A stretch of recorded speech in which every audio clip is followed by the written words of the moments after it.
Yeah, one of my mentors says, get selfish. That's what he says, get Yes. selfish. And a lot of people don't like that because, we're taught to help other people. But he said, unless you make the best of you, Yes. you're going to be a drain to other people. Absolutely. And I'm gonna tell you something. That's because people don't understand the word selfish, because it's been described to them as the wrong task. It's been described to them. We're talking about, if you want to be successful in life, you have to set aside time for that opportunity to be successful. Now, I have a beautiful daughter. I've not been there for her all the time, but that doesn't deny my love for her or her love for me, because we talk all the time. And so it's how you have to reshape the relationship so everybody understands what you're trying to do.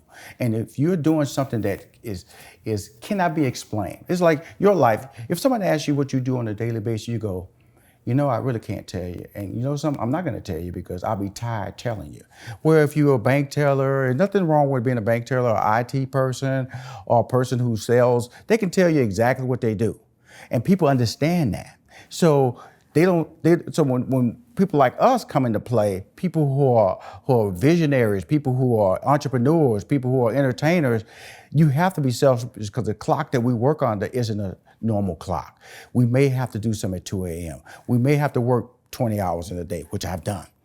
And so the 8-hour clock does not work for us. And it's natural for people to reject you for what you're doing because it's not normal. That's it might exactly make right. them feel weird That's and stuff. exactly So you right. get called selfish, workaholic, egocentric, Yes. all these other things. But that's what determines greatness. It determines greatness because Most of of the time. And I would tell you this is that I also preach a balanced life.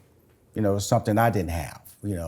I would tell anybody openly that 16 years of managing Steve Harvey was fantastic, but I didn't have a balanced life. I didn't understand how I could get off that wheel, that little rat wheel. How was it not balanced? You were working all the time. I was working all the time because I was learning on the job as well, and also I was fighting.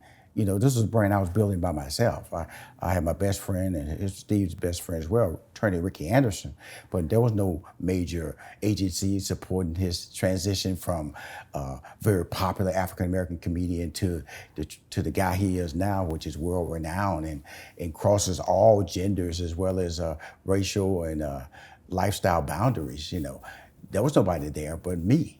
And so I had to trust my instincts. I had to trust and believe that I could do these things. So when you're tired like that, when can you stop?